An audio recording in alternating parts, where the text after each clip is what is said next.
Hello guys, അപ്പം എല്ലാവർക്കും news ബ്ലോഗിലേക്ക് സ്വാഗതം. അപ്പം നമ്മളിന്ന് പോകുന്നത് എവിടെയാണ്? കൊട്ടിയൂര്. അപ്പം ആടെ എത്തിയിട്ട് ട്രാവൽ എത്തിയിട്ട് നമുക്ക് ആടെ എത്തിയിട്ട് കാണിച്ചു തരാം. ഓക്കെ. ഹലോ ഗൈസ്, എല്ലാവർക്കും നന്ദൂസ് വ്ളോഗിലേക്ക് സ്വാഗതം. അപ്പോൾ നമ്മൾ കൊട്ടിയൂർ പോയ വീഡിയോ ആണിത്. കുറച്ച് ദിവസം മുന്നേ ആണ് പോയത്. അമ്മേൻ്റെ കൂടെ കുടുംബശ്രീന്ന് അവരെ കൂടെ എല്ലാവരും ട്രാവലറിൽ പോകുമ്പോൾ അവർ ഒരുമിച്ചാണ് ഞാനും പോയിട്ടുണ്ടായിരുന്നത്. 10-11 പേര് എല്ലാവരും കൂടെ അങ്ങനെയാണ് ഉണ്ടായിരുന്നത്. അപ്പോൾ നമ്മൾ എല്ലാവരും അങ്ങനെ അടിച്ചു പൊളിച്ച് ട്രാവലറിൽ പോയി. നല്ല മഴയായിരുന്നു അവിടെ എത്തും. പണ്ട് അച്ഛനമ്മയെല്ലാം പോകുമ്പോൾ നമ്മളെയൊന്നും കൂട്ടാറില്ല. എന്താ വെച്ചാൽ കുട്ടിയൊക്കെ അതൊരു മടുപ്പായിരിക്കും. കുറച്ച് ദൂരം നടക്കാനുണ്ട്. ചെരുപ്പിടാതെ ഇങ്ങനെ കല്ലിലൂടെയെല്ലാം നടക്കുമ്പോൾ ഒരു എന്താ പറയുക, അവിടെ ഈ മാസം മാത്രമേ, വൈശാഖ മാസം മാത്രമല്ലേ ഉള്ളൂ. പക്ഷേ ദൂരത്തുനിന്ന് വരെ ആൾക്കാർ ഇപ്പോൾ വരുന്നുണ്ട്. ഒരുപാട് തിരക്കാണ്. ഇപ്പോൾ പാർക്കിംഗ് സൗകര്യങ്ങളൊക്കെ കൂട്ടിയിട്ടുണ്ട്. ഈ കാട്ടിലൊക്കെ ഒരുപാട് സൗകര്യമുണ്ട്. ഇപ്പോൾ പാർക്കിംഗ് അത്രയും ജനങ്ങളുണ്ട്. പണ്ടൊക്കെ ഇങ്ങത്തോളം വണ്ടി വരുമായിരുന്നു. ഇപ്പോൾ തിരക്കുള്ള സമയങ്ങളിലാണെങ്കിൽ അങ്ങനെ നടക്കണം കുറച്ച് ദൂരത്തുനിന്നേ. വണ്ടിയൊന്നും ഈ സമയത്ത് ഇങ്ങോട്ട് വെക്കാൻ പറ്റിയിട്ടുണ്ടായിരുന്നു. പക്ഷേങ്കിൽ ചില സമയങ്ങളിൽ നല്ല തിരക്കുള്ള സമയങ്ങളിൽ വണ്ടിയൊന്നും ഇതുവരെയൊന്നും വരാറില്ല. അപ്പോൾ ഇപ്പം നല്ല സൗകര്യങ്ങളെല്ലാം കൂട്ടിയിട്ടുണ്ട്. അവിടെ വേറൊരു പാലെല്ലാം ഇപ്പുറത്ത് പണിതിട്ടുണ്ട്. ആൾക്കാർക്ക് വരാനും പോകാനും ഒക്കെ എന്താ പറയുക, പണ്ടൊന്നും ഇങ്ങനെ ഇത്ര സൗകര്യം ഉണ്ടായിരുന്നില്ല.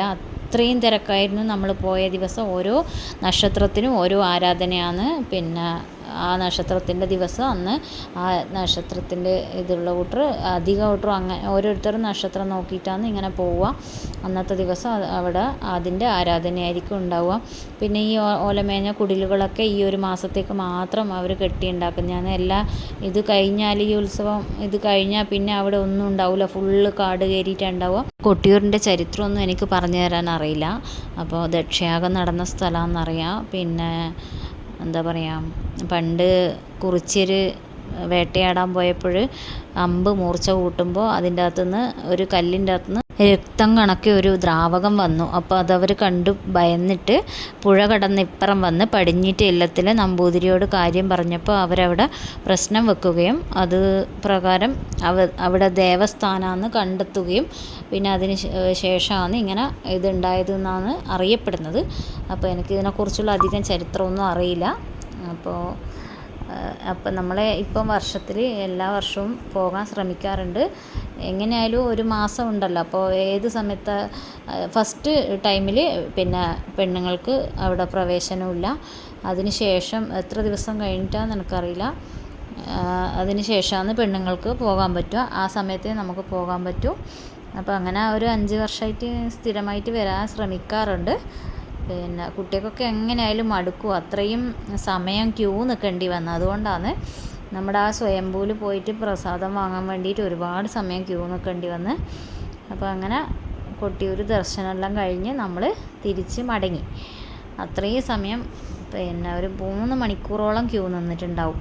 കുട്ടികൾക്കൊക്കെ ഭയങ്കര മുഷിച്ചിലായിരുന്നു. അത് കഴിഞ്ഞിട്ട് ഇക്കരെ കൊട്ടിയൂർ ക്ഷേത്രമുണ്ട്, ശിവക്ഷേത്രം. അപ്പോൾ അവിടെയും പോയി തൊഴുതിട്ട് വേണം നമ്മൾ തിരിച്ചു പോകാൻ വേണ്ടിയിട്ട്.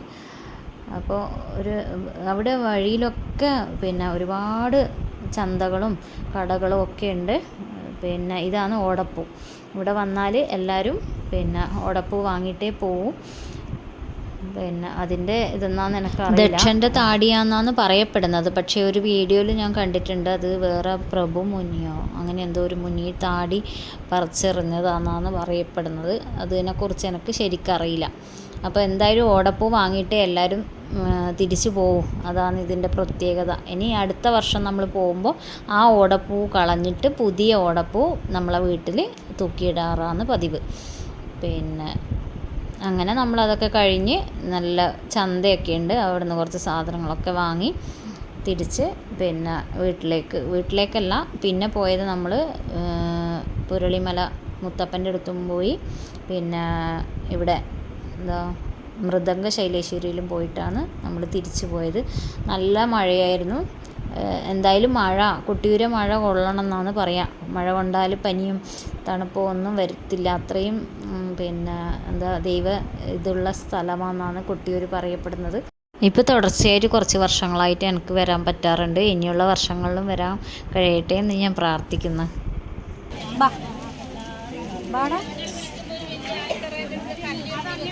അടുക്ക ഒരു മിനിറ്റ്.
കൊട്ടിയൂർ ദർശനം കഴിഞ്ഞിട്ട് നമ്മൾ നേരെ പോയത് പുരളിമല മുത്തപ്പൻ്റെ അടുത്താണ്. അപ്പോൾ അവിടെ 6 മണി 5:30 6 മണിയാവും മുത്തപ്പന ഇറങ്ങാൻ വേണ്ടിയിട്ട്. അപ്പോൾ കുറച്ച് നേരം അവിടെ ചിലവഴിച്ചിട്ട് പിന്നെ നമ്മൾ നേരെ പോയത് മൃദംഗ ശൈലേശ്വരിയിലാണ്. അപ്പോൾ അവിടുത്തെ വീഡിയോ എടുക്കാൻ വേണ്ടിയിട്ട് ഞാൻ വിട്ടുപോയി.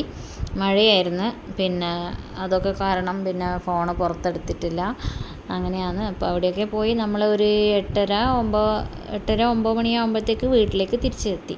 അപ്പോൾ ഇന്നത്തെ വീഡിയോ ഇത്രയേ ഉള്ളൂ. കൊട്ടിയൂർ വിശേഷങ്ങളൊക്കെ എല്ലാവർക്കും ഇഷ്ടപ്പെട്ടു, വീഡിയോ ഒക്കെ ഇഷ്ടപ്പെട്ടു എന്ന് വിചാരിക്കുന്നു.